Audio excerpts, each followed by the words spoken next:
साहेबांशी बोलणं झालं, आपल्या बऱ्याचशा लोकांची चर्चा झाली आणि आज सकाळचं जरा त्या असं ते 2 गावं करायची होती.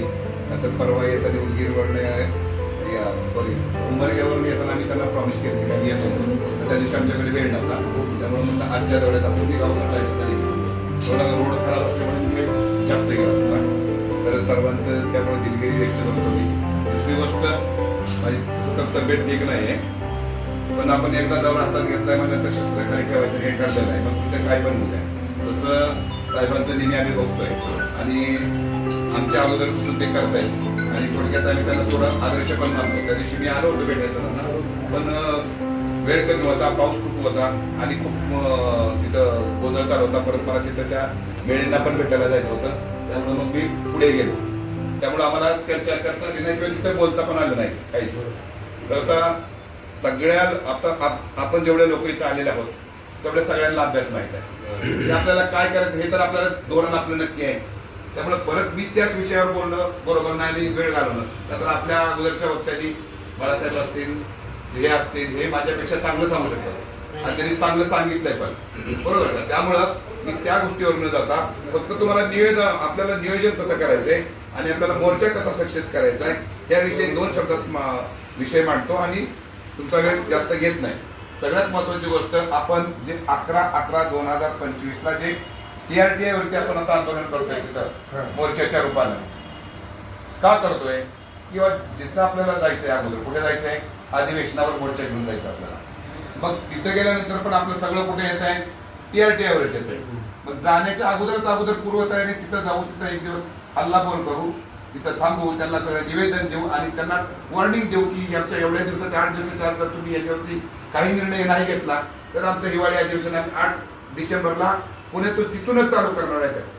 TRTA वरूनच आपण आंदोलन चालू करणार आहे, तिथून निघणार आहे मोर्चा आपला आणि संध्याकाळी अहिल्यानगरला मुक्कामी असणार आहे. तिथं आपण सभा घेणार आहे. तिथून पुढे दुसऱ्या दिवशी सकाळी 9 वाजता छत्रपती संभाजीनगरला 11 वाजता सभा घेऊन नंतर आपण अकोल्याची संध्याकाळची सभा घेऊन दुसऱ्या दिवशी जिथं आपला मोर्चा स्टार्ट होणार आहे त्या मोर्चाच्या ठिकाणी जाऊन जिथं आपल्याला उपोषणाला बसायचंय तिथं आपला मोर्चा नेणार आहे आणि मोर्चाचं रूपांतर आपण अमरण उपोषणात करणार आहे. त्यात मी सर्वांना विनंती करतो की आपल्यापैकी सुद्धा, जसं आता बोलले मला ननवे साहेब की मग तुमच्या बरोबर सोबत आहे, खूप छान वाटलं आणि असेच सगळेजण साथ देणारे माणसं आम्हाला उपोषणाला सुद्धा पाहिजे आमच्या बरोबर. का तर जेवढे आपण जास्त संख्येनं असू तेवढा आपला जास्त विचार केला जाईल. दुसरी गोष्ट राहिली, आपण जे फिरतोय आता महाराष्ट्र दौरा करतोय, आम्ही असं ठरवलं की आपण प्रत्येक संघटना असेल, प्रत्येक पक्ष असेल, कुणीही असेल, सगळेजण आपल्याकडे या म्हणून बोलतात.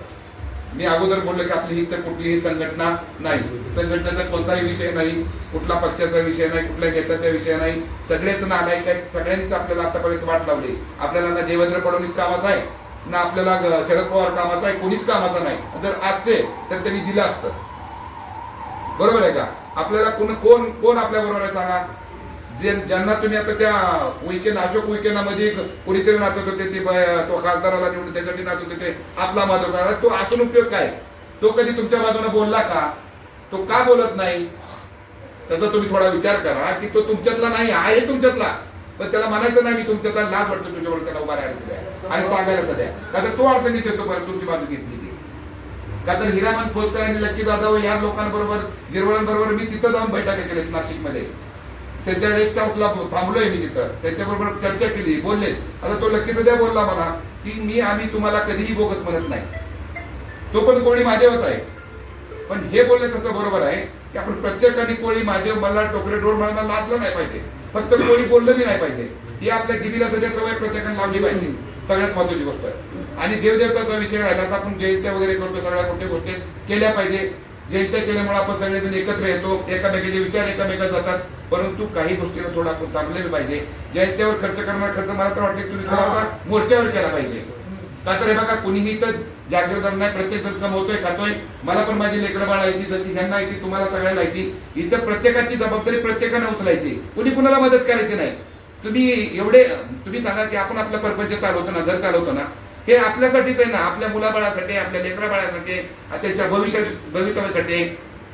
आज आपल्या सगळ्यांसाठी हा विषय आहे. त्यामुळे कुणी कुणावर उपकार करत नाही. मी फिरतोय म्हणजे मला वाटलं की बाबा आम्हाला समाजसेवेचा किडा, ज्याला समाजसेवेचा किडा वळवळ करतो तो कधी बसत नाही. साहेब, मी 17 वर्ष पोलीसमध्ये नोकरी करून मी समाजासाठी नोकरी सोडली. मी काय तुमच्यावर उपकार करत नाही, पण मला वाटलं की माझ्याकडे माझ्या भावाची मुलं आहेत, बाबा 5, माझी 2 मुलं आहेत, 2 शिकते, ती 5 मुलं ती आहेत, ती सगळा व्याप सांभाळू शकतात. मग मी सगळ्यांना ते व्याप सगळे डिवाइड करून दिले. लागलं तर मी यांना मोबाईलवरती किंवा ऑफिसमध्ये जाऊन थोडंफार मार्गदर्शन करतो आणि बाकीचा वेळ सगळा आपल्यामध्ये घालवतो. की समजा मला तर काय आता समजा सर्टिफिकेटची गरज नाही, माझ्या मुलाने उद्या जर धंदा टाकून दिला तर तो करेलच ना साहेब. रिअल इस्टेटचा धंदा मला करेल की, तो उपाशी मरणार नाही आणि तुमची बी मुलं मरणार नाही. ती कुणाचं काय ना काय रोजगार तरी करून खाईलच, पण जे तुमच्या हक्काचं आहे आणि बाबासाहेबांनी आपल्याला दिलेलं आहे संविधानानं. राष्ट्रपतीच्या सूचीमध्ये आपण 28, 29, 30 वर्ष आहोतच ना, तरी सगळ्या लोक हे आपल्यावर अन्याय करतायत. मग हा अन्याय आपण किती दिवस सहन करायचा, किती दिवस आपण गांडूची जिंदगी जगायची? मग 10 वर्षे शेळी होऊन जगण्यापेक्षा 2 दिवस बोकड होऊन जगा, त्याला तेवढं काहीतरी किंमत आहे, लक्षात ठेवा. त्यामुळं ह्या आंदोलनाला धार येण्यासाठी तुमच्या प्रत्येकाचं कर्तव्य आहे. बघा, अन्याय करणारापेक्षा अन्याय सहन करणारा जास्त त्याच्यात कारणीभूत आहे, लक्षात ठेवा. आणि आजपर्यंत आपल्या गांडूच्या अवलादी आपण सगळे सहनच करत आलोय. अरे किती दिवस सहन करायचं आहे? त्यामुळं आपलं कुणी ऐकत नाही. आपला याच्या प्रशासनामध्ये कुणी नाहीये आणि शासनामध्ये कुणी नाही. प्रशासनामध्ये कुठे किती अधिकारी आहेत आपले बघा, कलेक्टर आहे का कोणी, तहसीलदार असतील, तहसीलदार नायब तहसीलदार, ग्रामसेवक वगैरे, हे सगळे खालच्या लेवलचे लोक आहेत. पण वरिष्ठ लेवल IPS IAS आहेत का आपले कोणी? का नाही आहेत? आपल्याकडे एसटीचं प्रमाणपत्र नाहीये, वैधता प्रमाणपत्र नाहीये, कसा तरी जातीचा दाखला काढला तर तो वैधता होत नाहीये, त्यासाठी अडचणी आहेत. आणि झालेल्या वैधता सध्या रिओपन करतायत. आता परवाचा GR बघा, उद्याच्याला तुमची घरं चेक करतील ती येऊन आणि तुमच्या घरात कोणते देव आहेत बघतील. मग काय करायचं तुम्ही? TSP मध्ये तुम्ही म्हणताय की वाल्मिकी ऋषीची जयंती करा, मान्य आहे मला, मी तुमच्या मताशी पूर्ण सहमत आहे, मी त्यांना मानतो, माझ्या घरात फोटो आहेत सध्या. पण तुम्ही सांगा तिथे मंदिरे पाडून टाकली वाल्मिकी ऋषीची, बोला कशासाठी पाडली यांनी? व त्यांना असं वाटतं की यार आमच्याकडे वाल्मिकीचं मंदिर असं तर हे लोक मानत नाहीत TSP मधले, पाडा मंदिर. ही सगळं मी साहेब तिथं जाऊन स्वतः बघितलंय, त्यांच्या वाड्या वस्त्यामध्ये सगळं जाऊन बघितलंय. मग त्या लोकांनी सुद्धा सांगितलं की सर आमची मजबुरी आहे, आम्ही सध्या मानतो म्हणले, पण आमची मजबुरी आहे की ह्यांना हे मानायचं नाही, हे मग आमचं वेगळं दाखवतात तिकडं. त्यामुळं काही गोष्टी आहेत ना थोड्या कंट्रोल करा. आणि जसं बोललात तुम्ही की बाबा कोळी महादेव, मी कुठल्या जातीचा आहे, कोळी महादेव आहे, मल्हार आहे, ढोर आहे, टोकरी आहे, बोला. जय भीमाला कुठे जरी गेलं तरी मोठं हे जय भीम बोलतो का नाही? आपलं जय वाल्मिकी, जय आदिवासी म्हणायला काय अडचण आहे? कसं आहे, जोपर्यंत आपण आपल्या दररोजच्या बोलण्यात व्यावहारिक भाषेत हे शब्द आणत नाही तोपर्यंत हे आपल्या अंगवळणी पडणार नाहीत. हॅलोचा अर्थ आपल्याला काय कळतो का? येड आड, ज्याला काही कळत नाही ती पण हॅलोच म्हणते, बोगस म्हणत नाही, तो पण कोळी महादेवच आहे.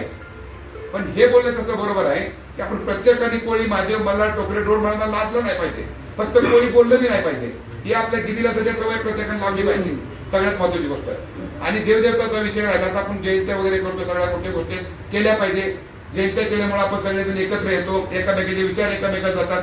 परंतु काही गोष्टीला थोडा आपण थांबलेलं पाहिजे. जयंत्यावर खर्च करणार खर्च मला तर वाटतं तुम्ही थोडासा मोर्चावर केला पाहिजे. का तर हे बघा, कुणीही तर जागृत नाही, प्रत्येक जण कमवतोय खातोय. मला पण माझी लेकरं बाळ आहे ती, जशी त्यांना येते तुम्हाला सगळ्यांना येते. इथं प्रत्येकाची जबाबदारी प्रत्येकाने उचलायची, कुणी कुणाला मदत करायची नाही. तुम्ही सांगा की आपण आपला परपंच चालवतो ना, घर चालवतो ना, हे आपल्यासाठीच आहे ना, आपल्या मुलाबाळासाठी, आपल्या लेकरा बाळासाठी, त्यांच्या भवितव्यासाठी. आज आपल्या सगळ्यांसाठी हा विषय आहे. त्यामुळे कुणी कुणावर उपकार करत नाही. मी फिरतोय म्हणजे मला वाटलं की बाबा आम्हाला समाजसेवेचा किडा, ज्याला समाजसेवेचा किडा वळवळ करतो तो कधी बसत नाही. साहेब, मी 17 वर्ष पोलीसमध्ये नोकरी करून मी